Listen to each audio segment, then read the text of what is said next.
تو ابو حنیفہ کو کبھی کوئی فقہ نہیں تھا, امام شافعی کا بھی کوئی فقہ نہیں تھا, آزاد تحقیقات کی ہیں انہوں نے. اب جب انہوں نے آزاد تحقیقات کر لی تو آپ انہی میں سے کسی ایک کو فالو کرو. ہر آدمی اخپل طریقے سے تحقیق کرے گا آزاد فقہ تو اس امت میں 1 ارب 22 کروڑ فقہ وجود میں آ جائیں گے, امت متحد نہیں ہوگی. ہر آدمی آزاد, میرا کوئی مسلک نہیں ہے, تو پھر مسلک یہ نہیں کہ سارے مسلک سمٹ جائیں گے, سینکڑوں لاکھوں مسلک پیدا ہو جائیں گے جو کہ ہو رہے ہیں. تو اس لیے فرقہ پرستی ختم کرنے کے نام پہ فرقہ پرستی طبیعت کے ساتھ پھیلائی جا رہی ہے. تو یہ جو زہار کی آیتیں ہیں وہ صحابیہ بار بار نبی کے پاس آ کے کہہ رہی ہے کوئی گنجائش پیدا کریں. آپ صلی اللہ علیہ وسلم فرما رہے ہیں کوئی گنجائش نہیں ہے, کیونکہ حلال و حرام کرنا میرا کام نہیں, اللہ کا کام ہے. اللہ نے آسمان سے آیتیں نازل کر دی اور بتا دیا کہ کفارہ ادا کر لو, بیوی کیا ہو جائے گی, حلال ہو جائے گی, کیونکہ یہ طلاق نہیں ہے بلکہ یہ کیا ہے, زہار ہے. تو حضرت جب نبی کو اتھارٹی نہیں ہے, حضرت عمر کے پاس یہ اتھارٹی کہاں سے آ گئی کہ وہ سیاستاً کیا کر دیں, حرام بیوی کو حلال اور حلال کو حرام کر دیں. یہ کہتے ہیں سیاستاً کیا ہے. تو سیاستاً بیوی حلال حرام نہیں ہو سکتی. سیاست میں یہ تو ہو سکتا ہے کہ حضرت عمر کے پاس جب کوئی 3 طلاقیں دے کے آتا تو کوڑے لگاتے تھے, نبی کوڑے نہیں لگاتے تھے. تو یہ سیاست تو ہو سکتی ہے کہ ایک نئی سزا جاری کر دی جائے طلاق کی روک تھام کے لیے, طلاق کے حکام ہی کو چینج کر کے اس میں تبدیل. آج کوئی خلیفہ اٹھے اور کہے کہ میں 3 کو 1 بھی نہیں مانتا سیاستاً, تو اتھارٹی ہوگی اس کو. تو وہی حضرت عمر رضی اللہ تعالیٰ عنہ کا فیصلہ. تو اہل سنت والجماعت کے ہاں قرآن و سنت کی وہ تشریح معتبر ہے جس پر خلفائے راشدین نے عمل کیا ہو. اس لیے ہم تراویح میں بھی یہی بات کہتے ہیں کہ اگر نبی صلی اللہ علیہ وسلم رمضان اور غیر رمضان میں 8 رکعتیں پڑھتے تھے, یقیناً پڑھتے تھے, اس سے مراد تراویح نہیں ہے, ورنہ حضرت عمر تراویح کی 20 رکعتیں شروع نہ کرتے اور پوری امت میں 20 کا رواج نہ ہوتا. آپ کہتے ہیں حضرت عمر نے 8 پڑھی ہے, موطا امام مالک کی, اس کے میں درجنوں دفعہ جواب دے چکا ہوں, وہ حدیث صحیح نہیں ہے. علامہ ابن حجر نے کہا اس حدیث سے استدلال درست نہیں ہے. خود موطا کے جو مؤلف ہیں وہ نہیں اس پر عمل کرتے 8 رکعت پر, کیونکہ حدیث مسترب ہے. اور پھر اگر حضرت عمر نے 8 شروع ہوتی, پوری روئے زمین پر اس وقت کہیں تو 8 ہو رہی ہوتی, کوئی صحابی تو عمل کر رہے ہوتے اس پر. تو دین قرآن و حدیث کی وہ تشریح جو صحابہ نے سمجھی. آپ ہر حدیث کی تشریح میں کسی صحابی کا عمل پیش کرو کہ انہوں نے یہ کیسے سمجھا.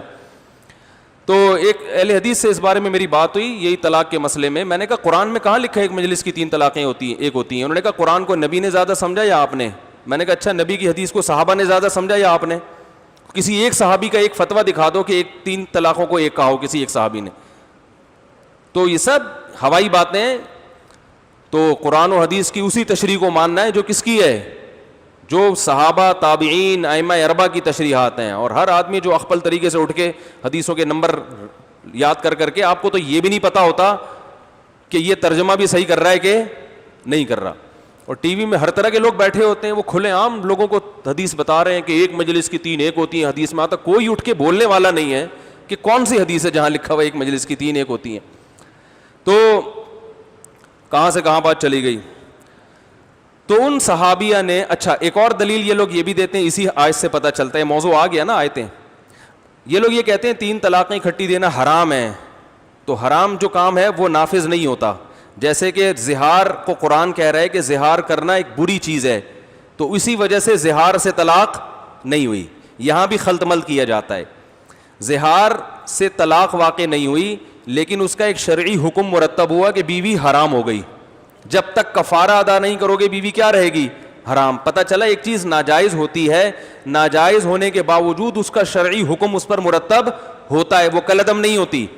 تو 3 طلاقیں اکٹھی دینا بھی ناجائز ہے, لیکن اس کا جو شرعی حکم ہے وہ اس پر مرتب ہوگا.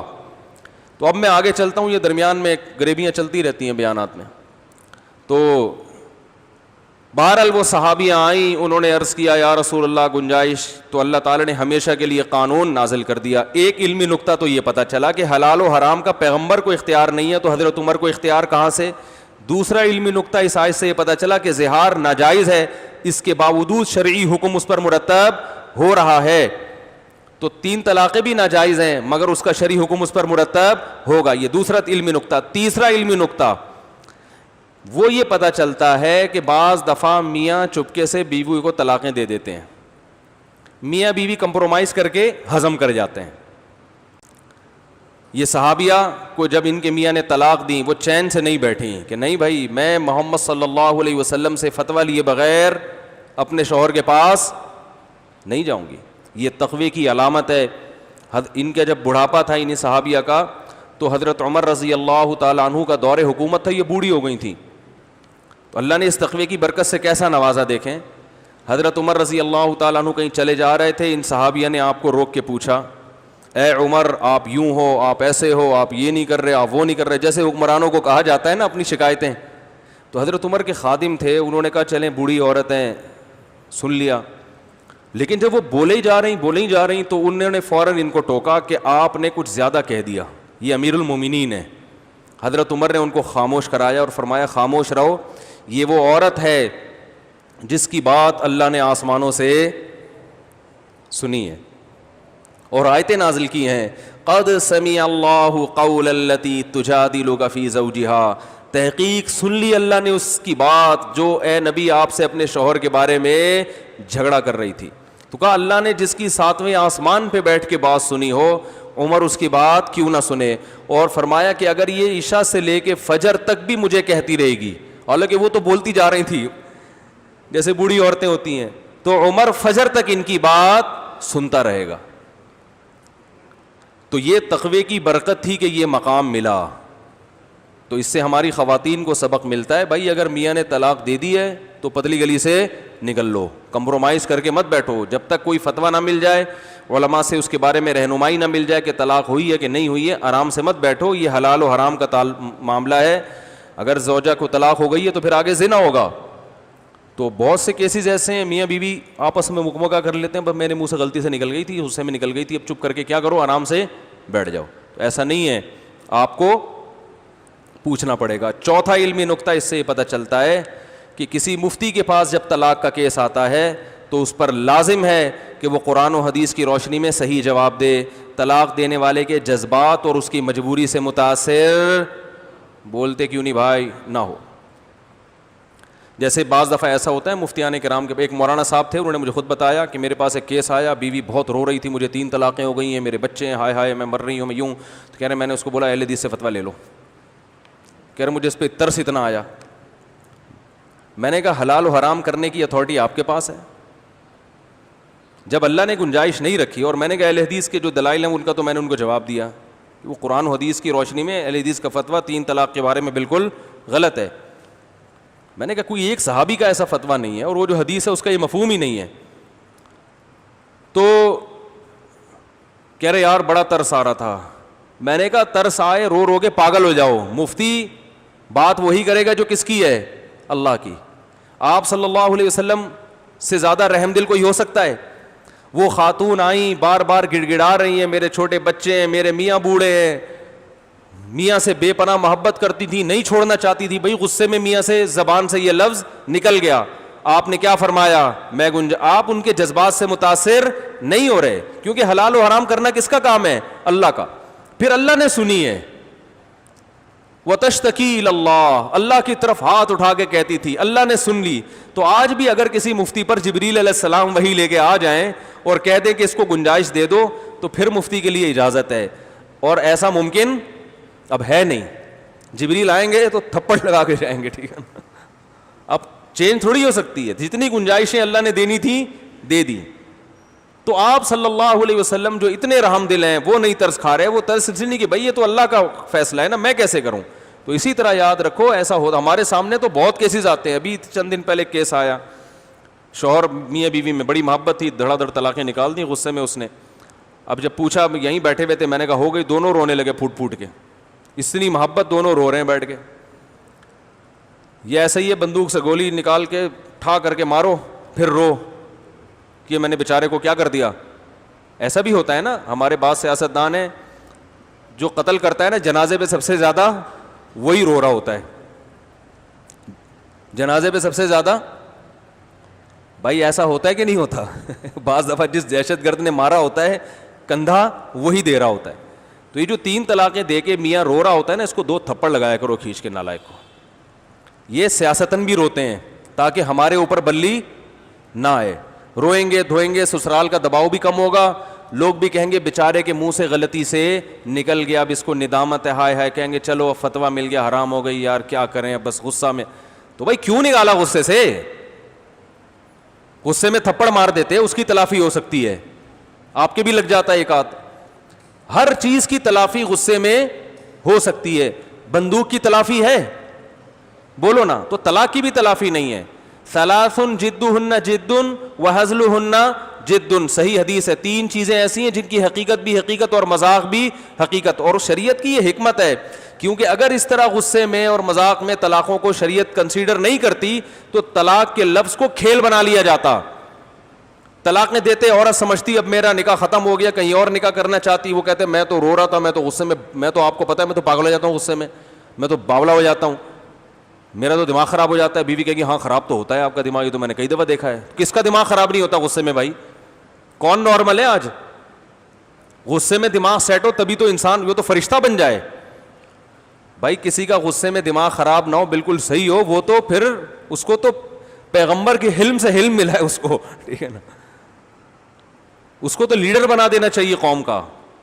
تو سارے ہی بہک رہے ہیں غصے میں, اور جو غصے میں الٹی سیدھی حرکتیں کرے گا, دیکھو غصے میں آپ گاڑی میں جا رہے ہیں اور آپ نے 2-4 بندے بھیڑ دیے غصے میں, ایسی کی تیسی, کروڑا کی وجہ سے میں ٹینشن میں آیا ہوا ہوں, آج لاک ڈاؤن 2 منٹ کے لیے ختم ہوا ہے تو میں بھیڑتا ہوا جا رہا ہوں, ہوتا ہے نا ایسے, تو کوئی معاف کر دے گا آپ کو؟